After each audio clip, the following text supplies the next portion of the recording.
Mirëmëngjesit dhe mirë se vini në emisionin tuaj të përditshëm Zgjohuni me ne. Data sot shënon 20 shkurt dhe ne si çdo ditë tjetër do të kthehemi pas në kohë, histori dhe kulturë. Do të vijmë të flasim për ngjarjet më të rëndësishme të datës 20 shkurt, do të kthehemi pas në vitin 1872, kur për herë të parë vendosen në trotuaret në një qytet amerikan, një hap i vogël për urbanizimin, por një ndryshim i madh për jetën e përditshme të qytetarëve. Ndërkohë, më shumë se gjysmë shekulli më vonë, në një ditë të ftohtë dimri të vitit 1935, Caroline Michelsen zbret në një tokë të panjohur, Antarktidën. Ajo bëhet gruaja e parë që shkel në këtë kontinent të akullt, duke hapur rrugën për eksplorueset e ardhshme. Por a mund të imagjinoni emocionin e njerëzimit në vitin 1962, kur John Glenn, astronauti amerikan, lëviz përtej kufive të tokës. Me anijen Friendship 7, ai bëhet amerikani i parë që orbiton rreth planetit ton, ndërsa miliona sy e ndjekin me ankth këtë moment historik. Vetëm disa dekada më vonë, në vitin 1986, një tjetër arritje madhështore ndodh në hapësirë. Bashkimi Sovjetik lëshon modulin e parë të stacionit Mir, i cili do të bëhet një simbol i eksplorimit hapësinor dhe i bashkëpunimit shkencor për më shumë se 15 vjet. 20 shkurti është dita e 51 e kalendarit gregorian. Kështu që deri në fund të vitit ka mbetur edhe 313 ditë. Ngjarje. 1835 u shkatëruar qyteti Concepcion në Kili nga dridhja e tokës. 1864 Betejë në Olustre. 1927 Cardiff City fituan FA Kupën për herë të parë dhe të fundit. 1947 përfundon së ekzistuari Prussia. 1986 Silvio Berlusconi bleu klubin italian të futbollit AC Milan. 1991 ora 14:05 rrëzohet nga protestuesit në Tiranë statuja gjigante e Enver Hoxhës. 1998 patinazhisti amerikane Tara Lipinski u bë fituesja më e re e medaljonit të artë në lojrat olimpike dimërore në Nagano, Japoni. 2002 në Reykja Al Garbia, Egjipt, ka plon flaka e trenit duke lënë të vdekur së paku 370 njerëz dhe të lënduar mbi 65. 2008 Gjermania, Letonia dhe Malajzia e njohën Kosovën si shtet të pavarur.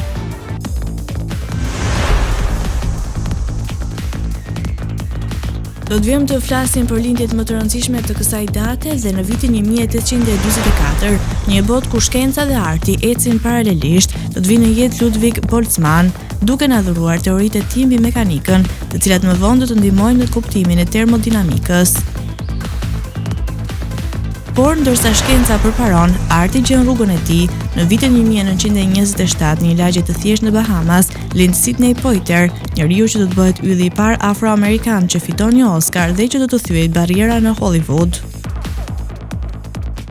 Në vitin 1966, bota e modës dhe e televizionit pasurohet me lindjen e Cindy Crawford, një nga supermodelet më ikonike të gjithë kohërave. Dhe më pas, në vitin 1988, një vajzë nga Barbadosi dhe një zë të veçantë, Rihanna, vjen në botë, pa e ditur ende se do të bëjë një nga yjet më të ndritshëm të muzikës pop. Lindje 1879 lindi Luigi Gurakuqi, shkrimtar, patriot shqiptar. 1943 lindi Haxhi Dalipi, etnomuzikolog shqiptar. 1950 lindi Walter Becker, muzikant amerikan. 1951 lindi Gordon Brown, premier dhe politikan britanik. 1966 lindi Cindy Crawford, fotomodele dhe aktore amerikane. 1967 lindi Kurt Cobain, këngëtar amerikan. 1968 lindi Imer Selmani, politikan dhe biznesmen, kryetar i demokracisë së re. 1969 lindi Danis Tanović, regjisor bosnjak. 1985 lindi Julia Volkova, këngëtare ruse. 1988 lindi Rihanna, këngëtare nga Barbadosi. Por historia nuk është vetëm për lindjet dhe arritjet, ajo ka edhe lam të mira të dhimbshme dhe në vitin 1790, Joseph II, një nga perandorët më reformatorë të perandorisë së shenjtë romake, largohet nga kjo botë duke lënë pas një epokë ndryshimesh të mëdha. Në shekullin e 20, në vitin 1907, Henry Moisman, kimistri francez që zbuloi florin dhe fitoi çmimin Nobel, shuan jetën e tij, por jo trashëgiminë e tij shkencore. Dhe në vitin 1996, Solomon Lefschetz, matematikani briljant që revolucionarizoi topologjinë, na lë, por studimet e tij vazhdojnë të frymëzojnë brezat e ardhshëm të matematikanëve. Vdekje 1513. Vdiq Hans, mbreti i Danimarkës, Suedis dhe Norvegjis. 1920. Vdiq Robert Peary, eksplorues amerikan. 2008. Vdiq La Nimani, trajner boksi. Festa dhe përvjetore 20 shkurt, dita ndërkombëtare e drejtësisë shoqërore.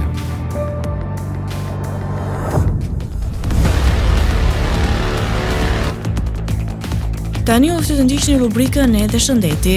Ananasi kultivohet kryesisht në vendet e Amerikës Jugore. Vlerat ushqyese. Ananasi ka shumë vlera ushqyese. Ai është i njohur veçanërisht për efektet pozitive që ka për tretjen, me efekte të mrekullueshme kundër celulitit. Edhe pse është i ëmbël, fruti përmban pak kalori, ndaj është dhe shumë i përshtatshëm edhe për dietat me pak kalori. Është i pasur me ujë dhe ka karbohidrate në formën e sheqerit, sidomos glukozë, saharoz dhe fruktoz. Ananasi është i varfër me fibra, ndërkohë që është burimi vërtet i vitaminës C dhe potasiumit e magnezit. Ai është i pasur me bromelin, një bashkim enzimash që kryen një funksion të rëndësishëm tretjeje dhe stimulojnë metabolizmin. Për bukurinë, ananasi ka cilësi të mira kundër rrudhave dhe shpesh përdoret në kozmetik, duke shfrytzuar cilësitë hidratuese dhe zbutëse në përgatitjet për produkte që zbusin dhe pastrojnë lëkurën. Cilësia më e njohur e ananasit është fakti që është antiinflamator dhe fal bromelinës eviton grumbullimin e lëngjeve të tepërta. I pasur me vitaminë C, ananasi përdoret zakonisht për të trajtuar ftohjet. Ai përmban një sasi kolosale të vitaminës C. Kjo është një vitaminë e tretshme në ujë që luan një rol të rëndësishëm në ruajtjen e shëndetit, rrit imunitetin dhe promovon një shërim të shpejtë. Fal vitaminës C, ananasi ndihmon për të hequr ftohjet dhe forcon sistemin imunitar. Fibra dietetike që gjendet tek ananasi ul nivelin e glukozës në gjak. Diabetikët kanë parë përmirësime në nivelin e sheqerit në gjak.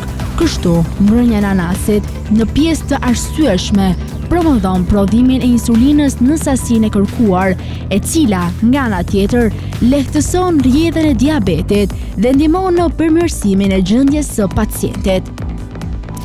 Trajtojnë sëmundjet kardiovaskulare. Ananasi ndihmon në ruajtjen e shëndetit të zemrës dhe për shkak të përmbajtjes së lartë të fibrave, kaliumit dhe vitaminës C. Të gjitha këto vitamina luftojnë në mënyrë aktive viruset, infeksionet, duke hequr të gjithë elementët e panevojshëm nga trupi. Lëngu i ananasit është treguar se ndihmon në zvogëlimin e rrezikut të sëmundjeve koronare të zemrës. Përmbajtja e lartë e kaliumit në ananas ndihmon në uljen e presionit të lartë të gjakut, forcon enat e gjakut. Vitamina C, bromelina dhe acidet organike janë përforcues të shkëlqyeshëm për kapilarët e brishtë dhe problematik. Trajton astmën. Ananasi përmban një element të tillë gjurmë si beta-karoteni, ndihmon në zvogëlimin e rrezikut të zhvillimit të astmës. Përveç kësaj, ajo ka një efekt pozitiv në trup dhe kështu ndihmon në lehtësimin e inflamacionit dhe eliminimin e sulmeve të astmës. Shëron mëlçin. Mëlçia konsiderohet laboratori i trupit dhe është një nga organet vitale përgjegjëse për shndërrimin e ushqimit në lëndë ushqyese. Për të ndihmuar mëlçin të kryejë këtë funksion, mjekët këshillojnë të shtoni ananas në dietën tuaj. Nëse që konsumojmë rregullisht këto fruta, nuk ka probleme me sheqerin në gjak. Ananasi kontribon jo vetëm në funksionimin e duhur të mëlçisë, por edhe në funksionimin e pankrasit, fal ananasit, niveli likopogenezës rritet. Me fjalë të tjera, ndodh prishja e ushqyesve të grumbulluar në formën e yndyrës dhe rreziku i obezitetit zvogëlohet. Ananasi mund t'ju ndihmojë të kontrolloni peshën tuaj dhe të promovoni qarkullim të shëndetshëm, duke zvogëluar rrezikun e goditjes në trup. Ananasi përmban fibra të cilat ndihmojnë në përmirësimin e funksionit të sistemit tretës. Përveç kësaj, fibrat ndihmojnë në pastrimin e trupit nga toksinat, largojnë kolesterolin e tepërt nga trupi. Përdorimi sistematik i ananasit ndihmon në përmirësimin e lëvizshmërisë së zorrave dhe eliminimin e kapsllëkut. Forcon indet kockore. Vitamina C në ananas kontribuon në prodhimin e kolagjenit. Kolagjeni nga ana tjetër siguron elasticitet në ligamentet, forcon indet e kockave dhe kërcit. Ananasi është i pasur me mangan dhe kalium, të cilat ndihmojnë në rritjen e kockave. Përveç kësaj, ananasi forcon mishrat e dhëmbëve, forcon smaltin e dhëmbëve. Përmirëson veshkat. Që veshkat të funksionojnë siç duhet, lëngu e ananasit është thelbësor. Fakti është se ajo ka një efekt diuretik. Ai largon lëngun e tepërt nga trupi dhe zvogëlon ëndjen. Pija normalizon nivelet e kolesterolit në gjak. Rregullon funksionalitetin e gjendrës tiroide. Ananasi përmban jod, i cili është thelbësor për funksionimin e gjendrës tiroide. Përdorimi i këtij fruti ndihmon në rregullimin e aktivitetit të gjendrës tiroide. Redukton peshën. Vitamina B1 që gjendet në ananas është një ndihmë e madhe për humbjen e peshës. Përveç kësaj, një sasi e madhe ujë dhe kaliumi në ananas ju lejon të hiqni nga trupi juaj ujin e tepërt, por edhe toksinat.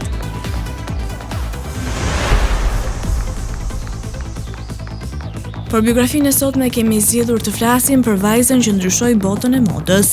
Ishte 20 shkurti i vitit 1966, një ditë e zakonshme dimri në DeKalb, një qytet i vogël në Illinois, në Shtetet e Bashkuara të Amerikës. Në atë ditë, një vajzë e vogël me flok kafe dhe sy të thellë u soll në jetë pa e ditur se një ditë do të bëhej një ikonë e pavdekshme e modës. Cynthia Ann Crawford, por bota do ta njihte thjesht si Cindy Crawford. Cindy u rrit në një familje modeste, larg shkëlqimit dhe kamerave. Fëmijëria e saj ishte si ajo e mira vajzave të tjera amerikane, me netët e kaluara duke bërë detyrat dhe verat e nxehta të kaluara mes fushave të misrit. Por diçka e veçantë dallonte Cindyn. Ajo kishte një bukuri natyrale të rrallë dhe mbi të gjitha një shenjë dalluese. Nishani i saj mbi buzë, i cili më vonë do të bëhej simboli i saj në botën e modës. Fati trokiti herët në derën e Cindyt, në moshën 16 vjeçare, ndërsa punonte gjatë verës në një fermë misri. Një fotograf lokal pa diçka të veçantë tek ajo dhe i kërkoi t'i bënte një foto. Ishte një moment i thjeshtë, por ai moment ndryshoi gjithë rrjedhën e jetës së saj. Fotografia bëri buj dhe shpejt Cindy fitoi një kontratë me një agjenci modelingu. Disa vite më vonë, ajo u regjistrua për të studuar inxhinieri kimike në Northwest University, por modelingu e thiri me një zë shumë më të fuqishëm. Brenda një kohe të shkurtër, Cindy u zhvendos në New York, duke ndjekur ëndrrën e saj në botën e modës. Në vitet 80 dhe 90, Cindy nuk ishte thjesht një modele, ajo ishte një fenomen. Ajo poshtoi kopertinat e revistave më të mëdha, duke u bërë një nga fytyrat më të njohura në botë. Nuk ishte thjesht bukuria e saj që e bëri të paharrueshme, por edhe qëndrimi i saj karizmatik dhe profesionalizmi i pashoq. Me trupin e saj të gjatë e elegant dhe buzëqeshjen e sigurt, Cindy u bë një nga supermodelet e para të vërteta. Por Cindy nuk ishte vetëm një imazh i bukur, ajo shfrytëzoi famën e saj për të ndërtuar një karrierë më të gjerë, u bë fytyra e markave të njohura, krijoi linja të suksesshme të produkteve të bukurisë dhe u shndrua në një ikon të fitnessit, falserive të saj të videove të ushtrimeve që frymëzuan mijëra njerëz në mbar botën. Sot Cindy Crawford mbetet një nga emrat më të mëdhenj në historinë e modës. Ajo nuk është më në pasarelat e përditshme, por prania e saj ndihet kudo, nga fushatat e modës e deri tek vajza e saj, e cila vazhdon trashëgiminë e Cindyt në industrinë e modës. Nga një vajzë e thjeshtë, një ikonë botërore, historia e Cindy Crawford është një dëshmi se bukuria e vërtetë shoqërohet me punë të palodhur. Luigi Gurakuqi lindi në Shkodër 20 shkurt 1879, vdiq në Bari 2 mars 1925, që e veprimtar i çështjes kombëtare, radhitës në nënshkrues i dokumentit të shpalljes së pavarësisë, njeri i letrave, arsimtar dhe personazh i politikës shqiptare, çerekun e parë të shekullit të 20. Është një nga personalitetet më të shquara të lëvizjes son kombëtare, arsimore, kulturore, në fundin e rilindjes kombëtare dhe të fillimeve të pavarësisë, duke përjetuar ngjarjet më kulmore të jetës së vendit në çerekun e parë të shekullit tonë, në shumicën e të cilave në mos organizator që pjesëmarrës i drejt për drejt. Kur ishte 20 vjeç, u bë pjesë e shoqërisë Bashkimi të Abad Doçit, ku ishte i vetmi antar civil. Gatresën e parë me autoritetet turke e pati në 1904. Për këtë shkak, më 1905 u shtrëngua me marrë malet për t'i shpëtuar ndjekjeve. Më 1907 ka qenë sekretar i Don Alandro Kastriotit, pretendent i fronit shqiptar. Me shpalljen e kushtetutës në korrik 1908 u kthye në vendlindje. Hurrijetin u dha dhe një amnisti, u bë pjesë e klubit Gjuha Shqipe, ku vepronin Logoreci, Marubi dhe Riza Adani. Në nëntor mori pjesë në Kongresin e Manastirit, ku zgjodh nënkryetar dhe antar i Komisionit për njësimin e alfabetit. Bashkë me Fishtën ishte përfaqësues i Bashkimit. Me Logorecin kishte mandat të përfaqësonin inteligjencën shkodrane. Gjithashtu vet Luigi kishte mandat të përfaqësonte arbëreshët e Italisë, shkroi alfabetet e miratuara nga Kongresi i Manastirit dhe i zbuloi para delegatëve. Në tetor të 1909-s u emërua drejtori normales që u hap në Elbasan, ku ndihmoi për vënien e arsimit mbi baza kombëtare. U krijua përvoja e parë e ngritjes së administratës arsimore shqiptare. U hartuan dokumentat e parashkollore, u ngrit një sistem i tërë i përgatitjes dhe i kualifikimit të mësuesve. Detyrohet me ikë prej Elbasanit me Aqif Pasha Elbasanit. Në prill 1911 mori pjesë në kryengritjen e mbi Shkodrës dhe së bashku me Ismail Qemalin hartoi memorandumin e Greqës. Më 1912 zhvilloi një veprimtari të dendur për organizimin e kryengritjes së përgjithshme, duke qenë i pranishëm në Toskëri dhe më vonë edhe pranë klerëve të Kosovës. Shoqëroi Ismail Qemalin në mbledhjen e Bukureshtit dhe mëtej në Vjenë. Me vaporin e dhënë nga Austro-Hungarezë zbritën në Durrës më 24 nëntor në orën 4 pasdite.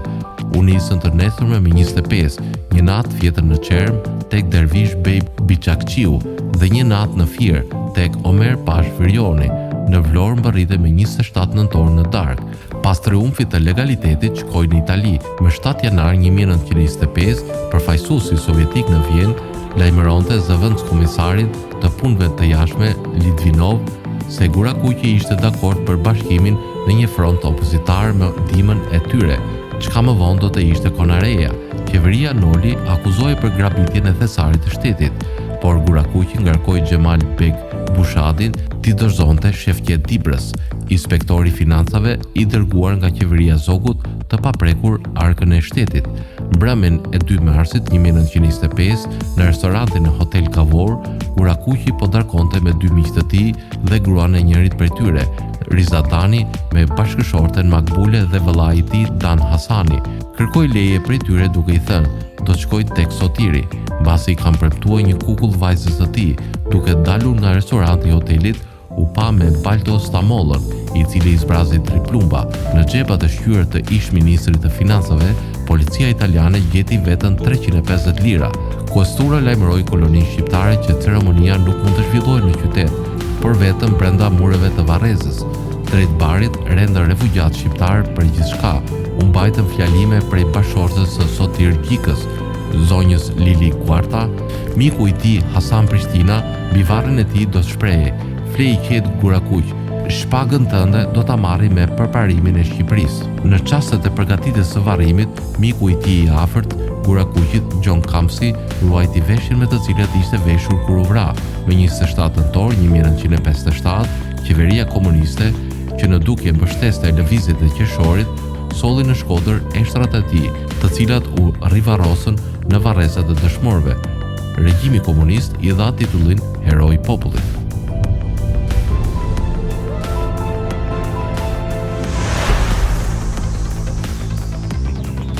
Do të vijmë në rubrikën Kuriozitete, ku sot do të flasim se si koha ecën ndryshe në një lartësi të saktuar. A e dini se nëse do të jetonit në majtë një male për shumë vite, do të ishit pak më të vjetër se dikush që ka jetuar gjithë jetën në nivelin e detit. Kjo ndodh për shkak të teorisë së relativitetit të përgjithshëm të Albert Einsteinit, e cila thotë se graviteti ndikon në rrjedhën e kohës. Sipas kësaj teorie, sa më i fortë jetë graviteti, aq më ngadalë ecën koha. Kjo do të thotë që afër objekteve me gravitet të madh, si tokës, koha rrjedh më ngadalë krahasuar me një vend me gravitet më të ulët. Në nivelin e detit, ku jemi më afër qendrës së tokës, graviteti është më i fortë dhe rrjedhimisht koha kalon më ngadalë. Në majtë e një mali ku graviteti është më i dobët, koha ecën pak më shpejt. Dallimi është shumë i vogël por i matshëm. Për shembull, në majën e Everestit, një orë atomike do të ecë rreth 39 mikrosekonda më shpejt në vit sesa në nivelin e detit. Edhe pse për ne ky ndryshim është i papërfillshëm, për sistemet ultra të sakta, si satelitët GPS, ai ka një ndikim të madh. Satelitët ndodhen rreth 20.000 kilometra mbi tokë, graviteti është më i dobët dhe orët e tyre ecin rreth 45 mikrosekonda më shpejt në ditë. Nëse ky efekt nuk do të merrej parasysh, sistemet GPS do të kishin gabime të mëdha në përcaktimin e pozicionit. Pra edhe pse nuk do ta vini re në jetën e përditshme, koha që po kaloni duke dëgjuar këtë kuriozitet po ecën pak më shpejt nëse jeni në një kat të lartë të një ndërtesi sesa në katin poshtë. Silvio Berlusconi bleu klubin italian të futbollit AC Milan. Asociazione Calcio Milan, të cilit zakonisht i referohet vetëm si AC Milan ose thjesht Milan, është skuadër profesionale futbolli italiane e bazuar në Milano, Lombardia, Itali, që garon në Serie A. Milani është themeluar në vitin 1899 nga Dantela Bërsi, anglez, Herbert Klipin dhe biznesmeni Alfred Edwards. Skuadra ka kaluar të gjithë historinë e saj, përveç sezoneve 1980-81 dhe 1982-83 në ligën më të lartë të futbollit italian, e njohur si Serie A, që nga sezoni 1929-1930. Ata janë një nga skuadrat më të suksesshme në futbollin botëror sa u përket trofeve ndërkombëtare së bashku me Boca Juniorsin, me nga 18 titull zyrtar të njohur nga UEFA dhe FIFA pas Realit të Madridit. Milani e ka fituar Kupën e Kampionëve UEFA Champions League në 7 raste, duke ngelur vetëm pas Realit të Madridit. Ata gjithashtu e kanë fituar UEFA Super Cup me një rekord prej 5 herë, si dhe Kupën e fituesit të Kupës UEFA 2 herë. Milani e ka fituar çdo kompeticion të madh në cilin ka garuar, me përjashtim të UEFA-s Europa League. Në këtë kompeticion, ata kanë humbur 2 gjysmëfinale në vitet 1972 dhe në 2002 dhe janë eliminuar në disa raste, për shembull ai vitit 2018. Brenda në Itali, me 18 titull të ligës, Milani është një nga skuadrat më të suksesshme të Serie A së bashku me Interin. Për më tepër, Milani është skuadra e vetme të ketë fituar Serie A pa humbur lojë, duke bërë këtë në sezonin 1991 gjatë një periudhe prej 58 lojrave të luajtura. Milani lojrat në shtëpi i luan në San Siro, i njohur edhe si Stadio Giuseppe Meazza, stadiumi të cilin e ndajnë me Interin. Është më i madhi në futbollin italian, me një kapacitet total prej 80.000 njerëzish. Interi konsiderohet si rivali i tyre më i madh dhe ndeshjet mes këtyre dy ekipeve janë të njohur si derbi della Madonnina, i cili njihet nga derbit më të ndjekur në futboll. Sa i përket 2010-s, Milani është skuadra e tretë më e mbështetur në Itali dhe skuadra e 7 më e mbështetur në Europë, përpara çdo ekipi tjetër italian. Reagimi i skuadrave europiane sipas mbështetjes, Barcelona e para me 57.8 milion, e ndjekur nga Reali Madridit 31.3 milion, Manchester United 30.6 milion, Chelsea 21.4 milion, Bayern München 20.7 milion dhe Milani 18.4 milion. Për 31 vjet, pronari i skuadrës është ish kryeministri italian Silvio Berlusconi, ndërsa zëvendës presidenti ishte Adriano Galliani. Skuadra është një ndër më të pasurat dhe më të vlefshmet në futbollin italian dhe atë botëror. Milani është antar themelues e tani më grupit të shpërbërës G14 nga skuadrat kryesuese të futbollit evropian, si dhe zëvendësuesit të tij, European Club Association. Më 13 prill 2017, Silvio Berlusconi shiti ekipin tek biznesmenit kinez Yonghong Lee.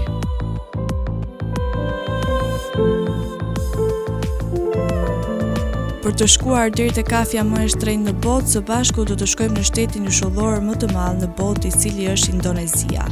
Ishulli i famshëm i Indonezisë, Bali, u ofron vizitorëve të tij mundësinë të shijojnë kafen më të shtrenjtë në botë, të njohur si Kopi Luwak. Kopi Luwak është kafja që merret me kokrat e kafes, të cilat fermentohen në stomakun e maceve civet. Por si ndodh kjo? Kafeja e përftuar nga kokra e cila tretet dhe fermentohet në stomakun e maceve civet, e quajtur dhe luwak ose musang, përmban më pak kafeinë se sa varietetet tradicionale të kafes. Për prodhimin e kafes luwak, maceve civet zakonisht u jepen fruta arabica ose robusta. Kokrat e kafes, të cilat fermentohen në stomakun e maces, pastrohen pas fermentimit dhe kalojnë nëpër procese të tilla si larja, tharja, qërimi i guackës së jashtme dhe pjekja. Kafeja kushton deri në $1.000 për kilogram në varësi të proceseve të prodhimit dhe cilësisë së saj. Procesi i përpunimit të kafes zakonisht zgjat një javë. Sekreti i përftimit të kafes së mirë varet nëse moti është me shi apo jo. Në bazë të motit dhe shija e kafes do të jetë ndryshme. Duke thënë se luwak është një kafe speciale dhe prodhimi i saj do të jetë i tillë. Kjo kafshë pa zakon ha frutat e kafes të mbledhura nga pemët gjatë natës dhe i mban në stomak deri në mëngjes. Le të tregojmë gjithashtu dhe procesin me të cilat kokrat e kafes ndahen nga jashtëqitja e macës civet. Kokrat e kafes lahen në ujë të nxehtë pasi dalin nga stomaku i kafshësh, pastaj zihen për një kohë dhe kokrat e zjera të kafes preferohen të lihen të thahen në diell dhe më pas të qërohet lëvoshka. Kokra e cila pastrohet sërish me ujë të nxehtë është pjekur, rrahur dhe është paketuar. Mënyra e pjekjes së kafes luwak ndryshon sipas dëshirës së klientëve. Procesi i bluarjes zgjat rreth 1 orë për të paktën 2 kg kokra kafe. Shumë vizitorë të huaj tregojnë interes të madh për të shijuar kafen, e cila kushton rreth $3.5 për filxhan. Preferohet jashtëzakonisht shumë nga turistët e huaj dhe vendas.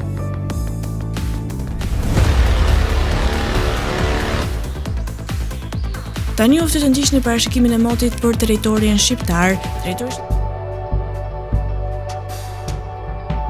Territori shqiptar për datën 20 shkurt 2026 do të jetë në ndikimin e masave ajrore të paqëndrueshme, duke sjellë rreshje shiu në pjesën më të madhe të vendit. Paraditja do të karakterizohet nga rreshje me intensitet mesatar deri të lartë, ndërsa pasditja vijon me shira të her pas hershëm në shumicën e zonave. Temperatura minimale pritet të zbresë deri në 2 gradë Celsius, ndërsa ajo maksimale do të arrijë deri në 14 gradë Celsius në zonat bregdetare. Gjatë ditës priten rreth 1 deri në 3 orë me diell kryesisht në intervale të shkurtra. Era do të fryjë mesatare nga drejtimi jug-perëndimor me shpejtësi 4 deri në 7 metra për sekond. Deti do të ketë dallgëzim mesatar rreth 3 ball.